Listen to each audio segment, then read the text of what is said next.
Okay, so you know how sometimes religious texts can seem kind of dense? Like you wouldn't exactly think of them for like everyday life advice? Yeah, I get that. But stick with me here Yeah. because we're going deep on Ecclesiastes, Okay. chapters 10 through 12. Nice. And honestly, you might be surprised how like relevant it still feels like even today. You know, it is really interesting because these chapters come near the end of Ecclesiastes where the teacher, that's what he's called, Right. he's really been through it all. Yeah. Like wealth, power, you name it. The whole 9 yards. Yeah. And he's still searching for what really matters. So it makes you think like if this guy who had everything was still questioning things. Yeah. Maybe we should be too, right? For sure. And right away, chapter 10 hits us with this wisdom versus folly thing. Right. But it's not just about smarts, you know. It's like more like an inner compass almost, Right. guiding your actions, even your thoughts. I like that. Yeah. That's a good image. Yeah. Because there's this verse that says, a wise man's heart is at his right hand, a fool's at his left. Right. What does that even mean, like practically? It's like saying wisdom should always be with you, influencing everything you do, every choice, big or small.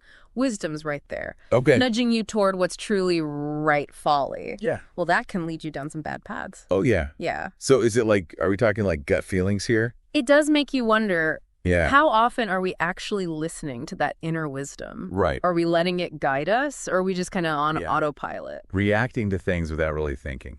Exactly. Yeah, that's a good point. Yeah. Makes you think.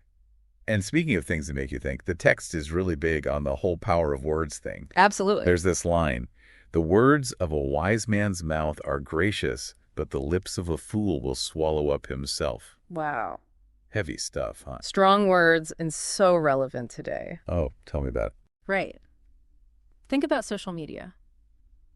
Oh, I know. Words just flying around without a second thought. Yeah. Are we more foolish with our words than ever? I mean, you see it every day. One tweet, one mean comment, Right. and it can spiral so fast. Fully.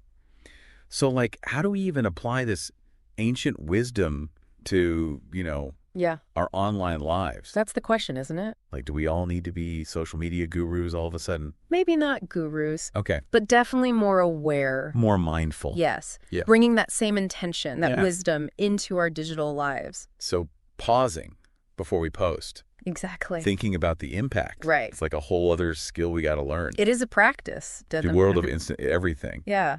But this whole idea of intention, taking action, Yeah, it seems to keep coming up. it does. Because then chapter 11 kind of changes gears. It does, yeah. It's all about living with faith and being generous. You're right. And there's this really interesting image that says, cast your bread upon the waters.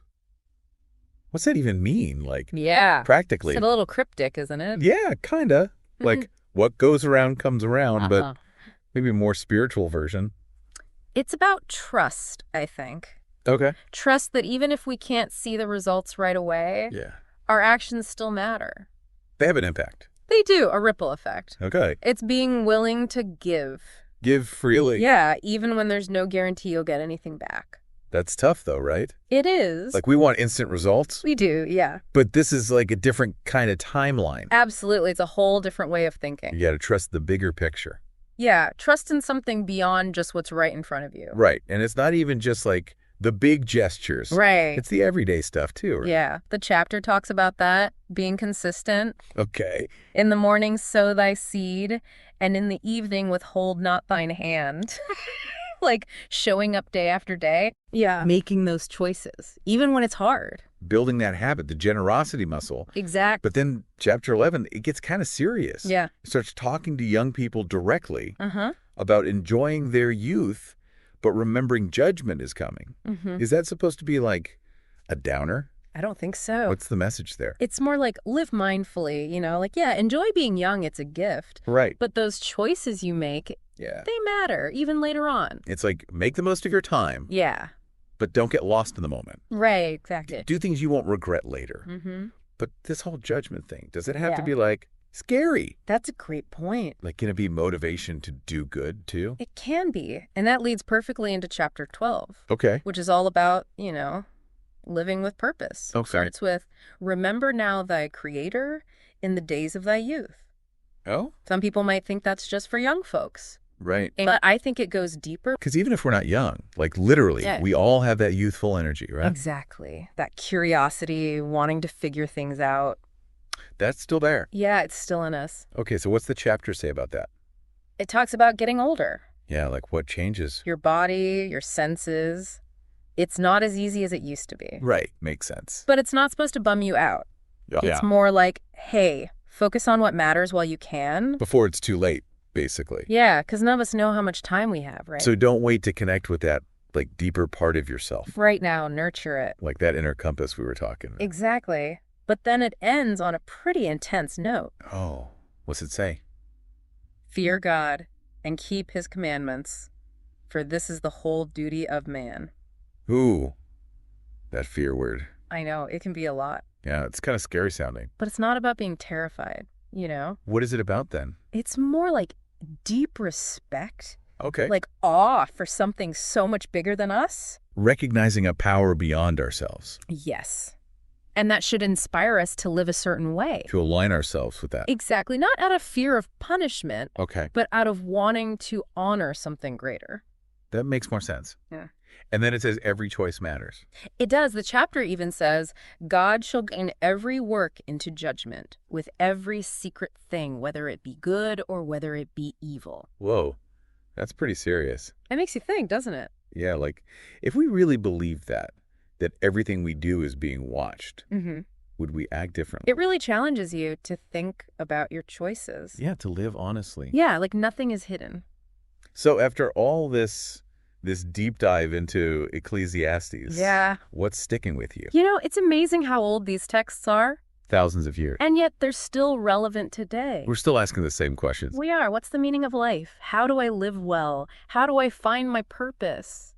It's not like he gives us a simple answer, does he? Not really. It's more like he invites us to keep searching. To wrestle with these questions, just like he did. Exactly. And I think that's why it's so powerful, There's no easy answers but it does give you guidance. for how to live, even when things are hard. Yeah.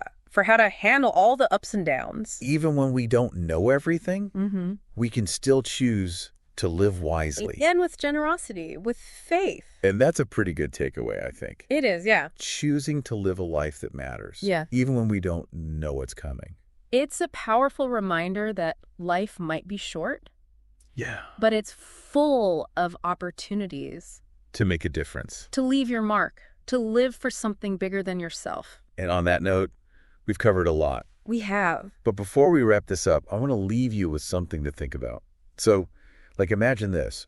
What if you knew, no doubt about it, that every choice you made, every word you said, even every thought was being watched? Mm-hmm. Would you live differently?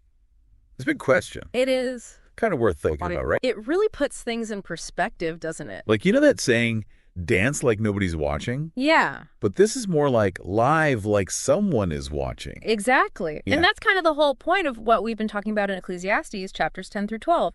All about intention. Choosing wisdom, being generous, having faith. Remembering that our actions, they have consequences. Yeah, in this life and maybe even beyond. It's like even when life feels crazy, Yeah. there's still a bigger picture we're part of. A deeper meaning. So as we finish up this deep dive into Ecclesiastes, Yeah. take some time, think about what really stuck with you. What surprised you? What are you going to take away from all this? And how will you use it, in your own life? How will you live differently? More intentionally, more truly yourself. Knowing that every choice matters. It's a journey figuring all this out, A lifelong one. but it's worth it. And, maybe Yeah. maybe the searching, the questioning, The wrestling with it all. maybe that's what makes life so interesting. Maybe that's what makes us feel truly alive. So keep searching, keep diving deep, Never stop learning. and we'll see you next time.